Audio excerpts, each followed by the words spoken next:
Staying up to date with Google Ads is pretty much a full-time job, and the account structures that were working just a year or two ago are no longer working anymore. That's why in today's video, I want to show you the exact Google Ads structure for e-commerce that I'm currently using with my clients that's getting an incredible return on ad spend right now. I'm going to be showcasing a couple of my e-commerce client accounts and walking you through their structures for Performance Max campaigns and for search ads campaigns. And those are pretty much the two most important campaign types for e-commerce people on Google Ads. Very quickly before I dive in, if you like this kind of content and want to see me doing more account guides and walkthrough videos, please hit the like and subscribe button below. And make sure to hang around till later in the video where I will also show you the most important Performance Max Google Ads script that me and my team set up in every account we manage. I'll show you where to get that script and how to use it as well. All right, so let's hop over to my computer screen and I will walk you through our account structure for Google Ads using a couple of my client accounts as an example. Okay, we are here in our account and I'm going to look at Performance Max first of all. So you can see our Performance Max campaigns here. This is for a client that sells essential oils and fragrance oils, which have a wide range of uses, and they've got a lot of products. And as such, the account structure that we're using for Performance Max is to break out campaigns by product category. Now, there is no one-size-fits-all account structure, but what I can say about this particular structure is that it's useful from an organizational standpoint. You can easily see your product categories split out at the campaign level.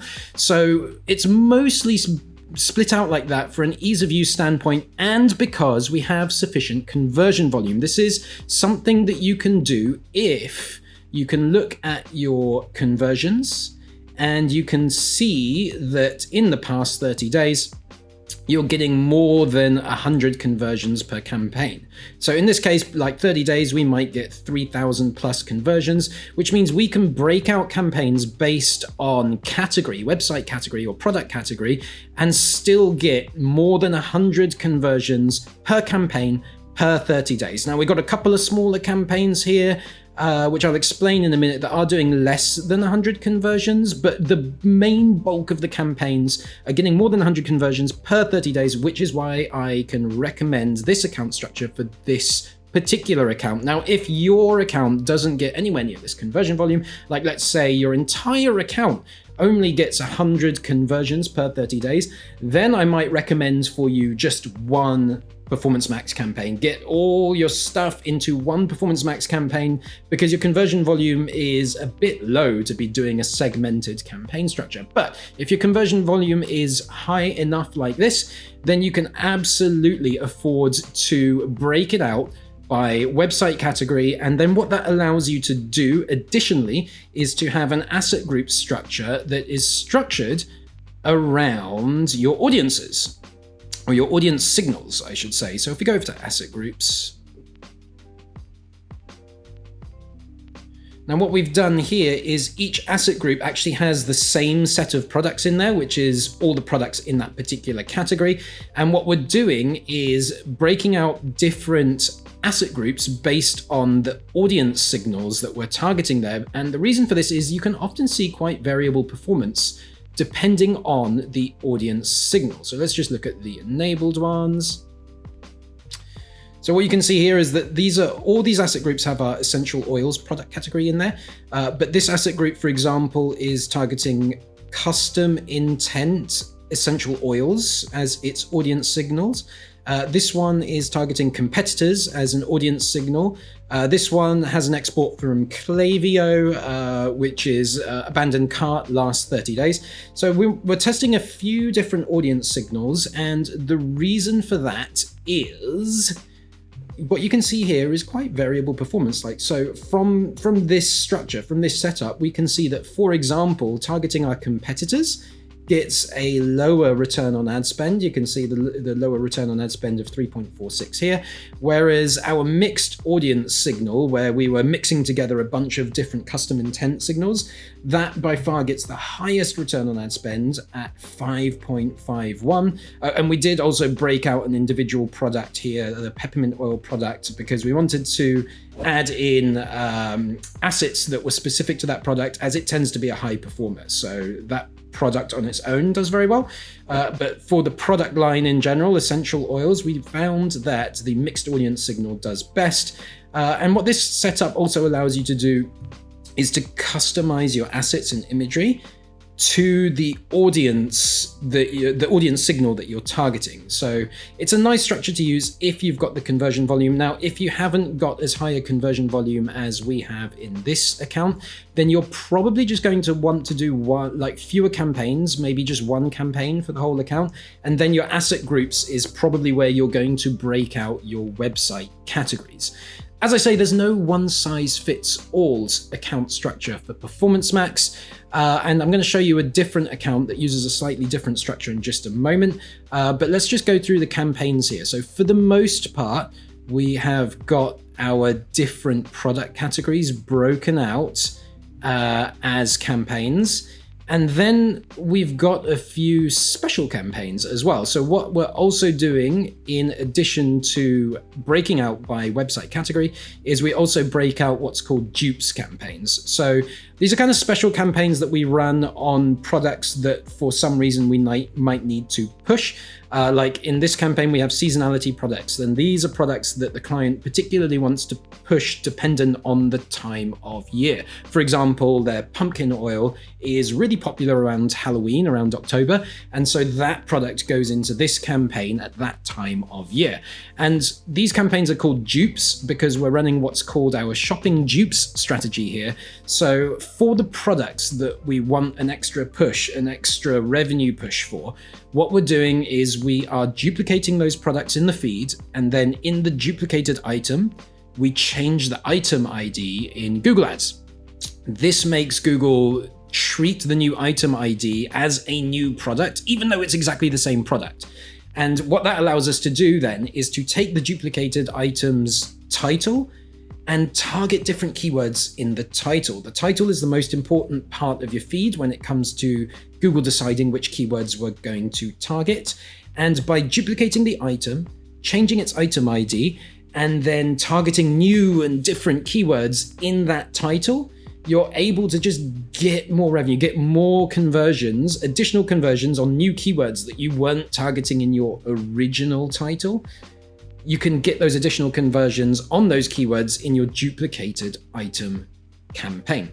So that's what's going on here. So in addition to running campaigns by product category based on the product categories on the site, we also split out campaigns for duplicated items where we change the item ID, vary up the title to target new keywords, and these campaigns are used for pushing products that for whatever reason are in season or are important or just need to be pushed or need a bit of a revenue bump right now. So these campaigns change around a little bit, and that's just a little additional strategy to get a few more conversions and a bit more revenue that you probably wouldn't otherwise have got. Like you can see here, we've got 200 conversions there, 70 conversions there, just 10 conversions there. But that adds up to around 300 conversions that we may well not have gotten had we not done these dupes campaigns, because these conversions are coming in on keywords that were not in the original item title. They weren't in the original product title for the original item in our feed. We had to duplicate the item, change the title, access new keywords, and then get this bump in conversions that we wouldn't have seen otherwise. By the way, if you would like to get the kinds of results that my team and I at Big Flare got for this client, or even this client, then head on over to the link in the description below. Using the form on that page, you can get in touch with me and schedule in a free PPC strategy session. We'll hop on the phone, discuss your challenges, and dive into actionable strategies that you can use to grow your revenue with PPC. Okay, I promised you a look at another account that has a slight variation on the Performance Max structure, so let's look at that. Okay, so here's another client account that uses a different structure. So here's a different structure that you can use if this is more your situation. So the situation here, first of all, is this is a multinational advertiser. So I'm filtering here for USA, but we've got the same campaign structure for all the other countries that we're targeting. We're targeting Canada, Australia, UK. So for each of the countries we're targeting, we have broken the different country out into a different campaign set and the campaign set kind of follows this structure across all the countries. So if you are a multinational advertiser, you definitely want to break out your Performance Max campaigns by country. Do not just try and lump all the same, do not try and target multiple countries in the same campaign. You want to split out your country by campaign. And then for this advertiser, what we're doing is we are breaking out a simple structure of all products where most of the main products are, and then top products broken out into its own set. And the reason why we haven't broken out by website category here is because this particular website has a much simpler category structure. In fact, there's fewer products and most of them all fit into the same category. So there's no need to do that breakout by category structure here. But what there is a need to do is to break out the top products into their own campaign, because there's an 80-20 rule going on in this account. There's a small number of products that are generating most of the revenue and that are especially important to the business. So we really want to make sure that those products are being well optimized and broken out into their own campaign. So that's what's going on there. And then an additional strategy that we're running on this client that you can consider for your account is what you can do is you can break out a new campaign. You can do a duplicate version of your existing campaign, and then you can target new users in that campaign only. So that's why it says new users over here. And what we're doing here is, if you come into settings, all right, so we come over to settings and you've got this setting option in your campaign settings for customer acquisition. And there are two options. You can click this box to optimize campaign for acquiring new customers. And you've got the option to bid higher for new customers than for existing customers and keep that within the existing campaign that you already have. Google actually recommends this, but I do not recommend this version, because if you choose this version, what you have to do is you have to add an additional conversion value for new customers. And then what happens is when the system detects a new customer has come through the ad campaign, it just adds this amount onto your revenue, even though the customer didn't actually pay this revenue at the checkout process. So this is how the campaign optimizes for new customers. It just kind of whacks on this fake revenue that didn't actually happen at the checkout process to make the new customers look more valuable in the reporting and in the attribution. And then the system will know to bid higher for those customers because they are worth more.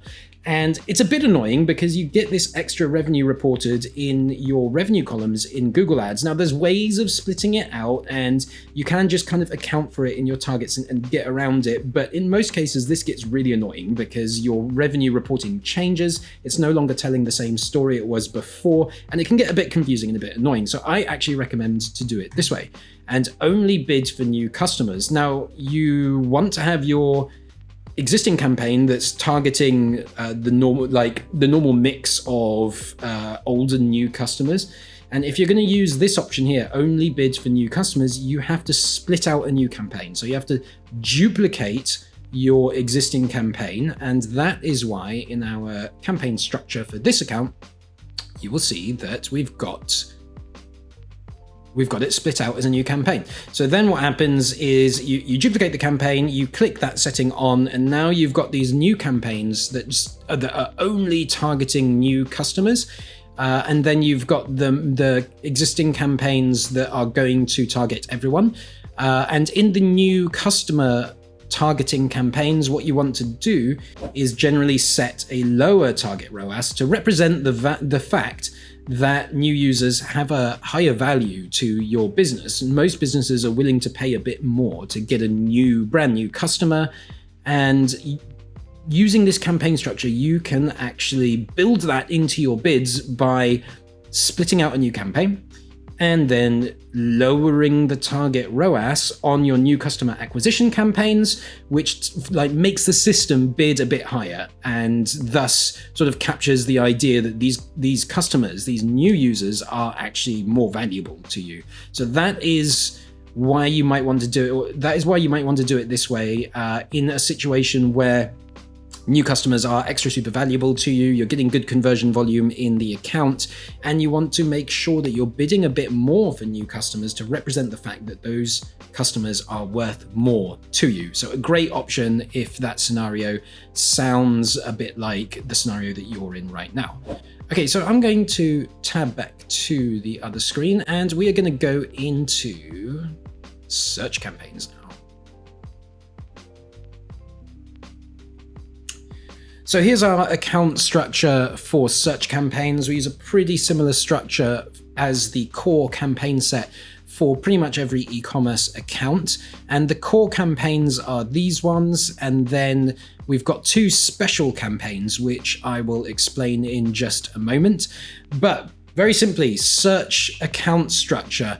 You want brand broken out into its own campaign for sure, because brand keywords are just going to have a different goal, right? Brand keywords are lower down the funnel. These are people who already know who your brand are. And generally speaking, with brand campaigns, you just want to get a really high impression share as long as your return on ad spend is above 1000%, right? That's what I would normally aim for with brand. And with non-brand keywords, the goals are going to be totally different. Like most e-commerce advertisers are probably looking to do 2x, 3x, 4x ROAS on non-branded keywords, but brand you should really expect like 1000% ROAS and above. And then as long as you're getting that, then you just want to make sure your share of the market, your impression share, which you can see over here, is really high.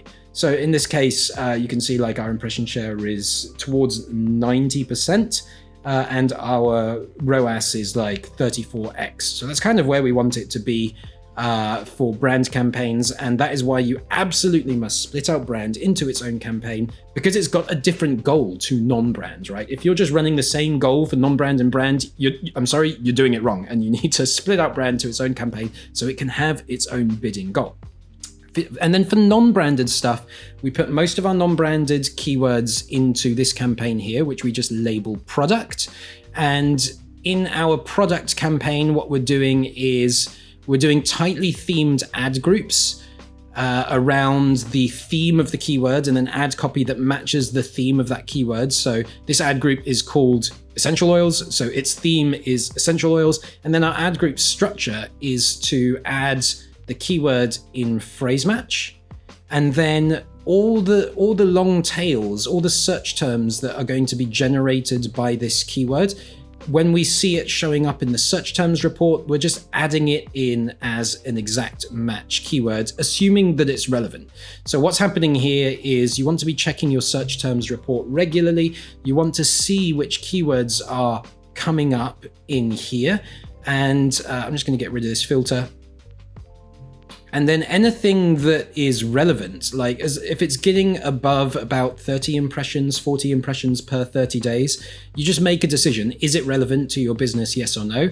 If it's relevant, then just add it as an exact match keyword. So you can see this was added, this was added. If it's relevant, it gets added as an exact. If it's irrelevant, it gets added as a negative to get it out of the campaign. And the advantage of adding all these long tails as exact instead of letting them sit in the search terms report is once they're added as exact, you can see their quality score.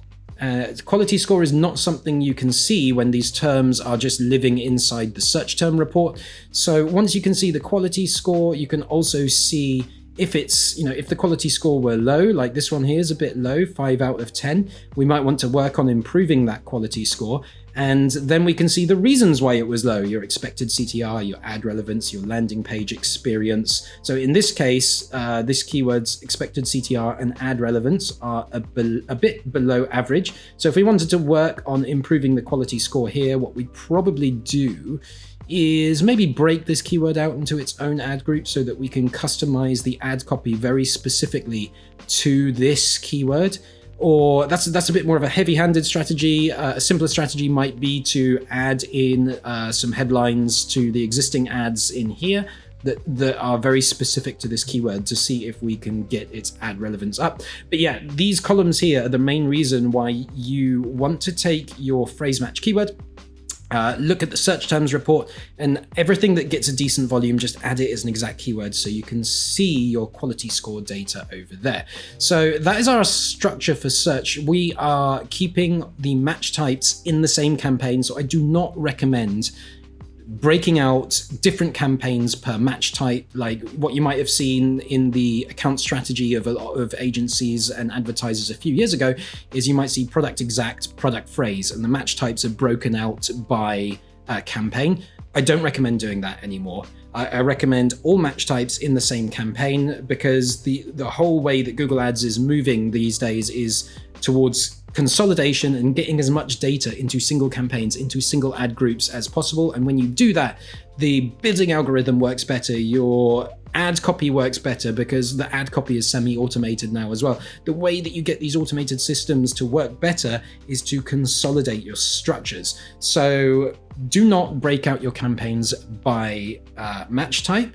And also definitely don't do SKAGs, don't do single keyword ad groups if you're still doing those. That is a severely outdated structure. It's all going way towards sort of consolidation. So like, that's why you see in this account, there's not that many campaigns. Like we've got 1, 2, 3, 4, 5, 6 campaigns in here, and that is a fine amount for campaigns spending this much. You don't want hundreds of campaigns anymore.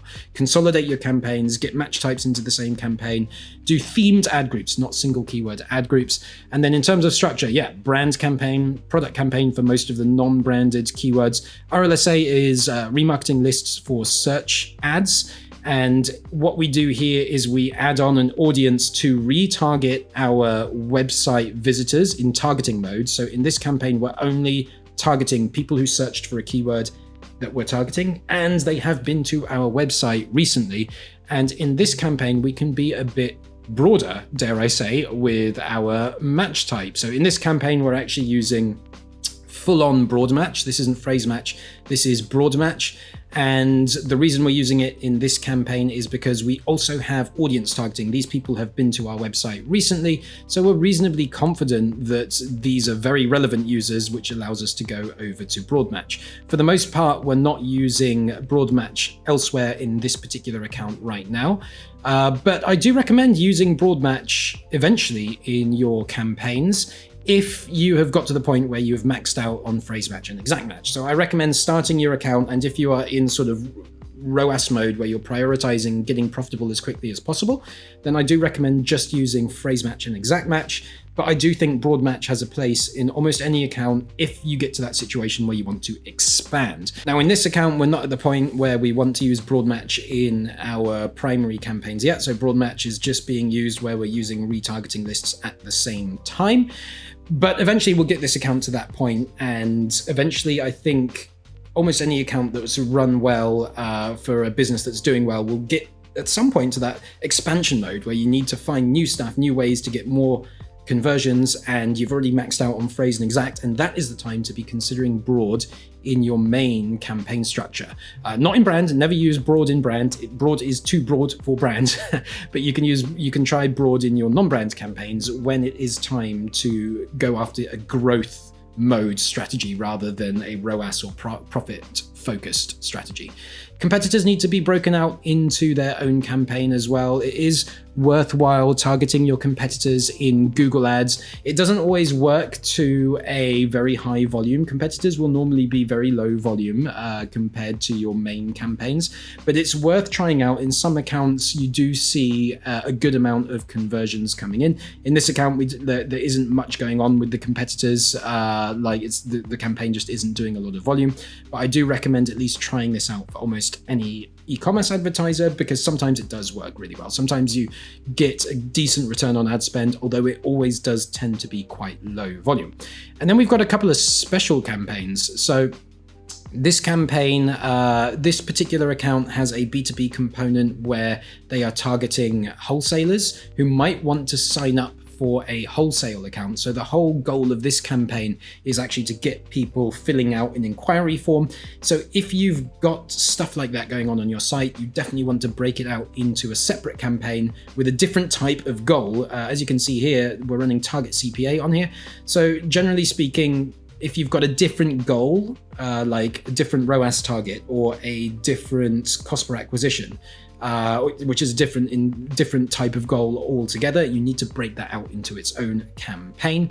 And then this campaign here also has a different kind of goal. And this is kind of a unique strategy that you can consider for your account. But for this particular advertiser in the UK, there's just a handful of keywords that are sort of super important to them, and they want to be showing up at the top of the search results all the time for these keywords. And it's just like a few keywords. It's like the exact match for essential oils and exact match for fragrance oils. That's all that's going on in there. And what we found here is that if you bid for a target return on ad spend, the volume is very low and we never achieve a big impression share. So the strategy here is to just set a budget that we think is reasonable and then just go after maximize conversion value. And then what we got is our search impression share. Our share of the market went from less than 10% to almost 50%. It was a dramatic change in share of the market.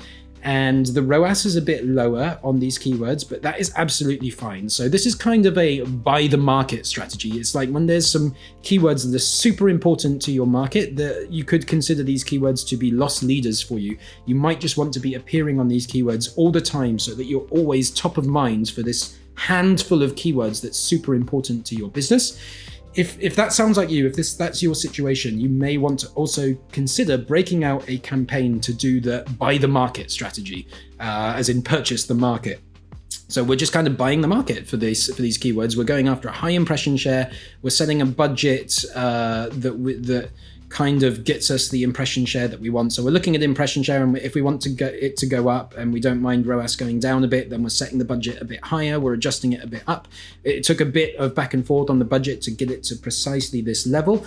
But once you configure that with a maximize conversion value bid strategy, then what you're going to be doing is getting as many conversions as possible at a higher impression share for your target keywords, and you'll be appearing at the top of the search results more often. And the ROAS might be lower on those keywords, but people who see your ads appearing top of the market for those keywords all the time are more likely to convert on your Facebook ads. They're more likely to convert on your email marketing, and they're more likely to convert on the keywords elsewhere in the funnel that they might be searching on next. So it's a great strategy when there are some keywords like that are just super important to your business, where you just kind of want to try and lock out the competitors from appearing at the top as much as you do on those keywords. And that covers our Search and Performance Max account structures. And I promised you a little bonus, and I wanted to show you this script that we run on every single e-commerce account that we manage. And this is a Performance Max Spend Insights script that is a Google Ads script operating in the account, and then it's grabbing the data out of the PMax campaigns and putting it into this nice visual analysis. And what it does is it gives you data that you just do not see in Google Ads. The data is the spend distribution inside your PMax campaign, and how much of it is going on shopping ads, how much of it is going on video ads, display ads, and others. So you can see here, this blue line is shopping, this green line is others. Others would be things like search and Gmail, and then display is the gray line down there, and then video is that orange line there. And then you can see all the campaigns there with the spend distributions here. And this is super powerful and super useful because Google does not give you this data easily just straight out of the interface. There's a bit of hacking that has to be done to get this data, or hacking together to get this data. And the reason this is useful is, as you're managing your Performance Max campaigns, you may see performance going up and down. Like you might see a dip in return on ad spend, and you might be panicking, wondering why revenue is down, and you don't know why. And those situations is where you want to use this script. Those situations are where you can do additional analysis. Like, okay, maybe you saw your revenue drop by like a half over the past 30 days, and you can't figure out why, and you need to fix it. Install this script, check it regularly, and then when that kind of stuff happens, you'll be able to see, like, for example, if there was a change in spend distribution in your campaign. So let's say over the past 30 days, oh gosh, ROAS went down, our revenue went down, and we're trying to figure out why. We might come in here and then we might see, oh, over that same time period, shopping cost decreased, and then the system spent more on video. And if that timeline correlates with the timeline where we saw a drop in performance, then we know, aha, okay, that's the reason for the drop in performance, and we need to do something about that video creative and the spend on video in this campaign. So it's a super useful script. Anyone can get a hold of this script. Just simply search for this one here, Mike Rhodes PMax script, Mike and then RHODES PMax script. A friend of mine, super smart guy. He had an agency called Agency Savvy. He actually recently sold it. So if you come to this first result here on GitHub, the script is totally free. Version 28 is the latest one, so click on that. Install this script in your account, and then link it to a copy of this Google Sheet, like make a copy of that Google Sheet and then change the URL, and then you'll have access to that same type of reporting that I just showed you. Google Ads is changing all the time, and if you are behind the curve on this, then you could be wasting a ton of money on your ad campaigns. To make sure you stay ahead of the curve, then do hit the subscribe button below so that you know when my next video comes out. Now, account structure is one thing, but if you need some help with pro-level strategies for your Performance Max campaigns in Google Ads, I highly recommend you check out this video right here. Performance Max campaigns are super powerful, but you need to know how to use them correctly. Check out this video to see exactly how I'm doing that with my clients right now.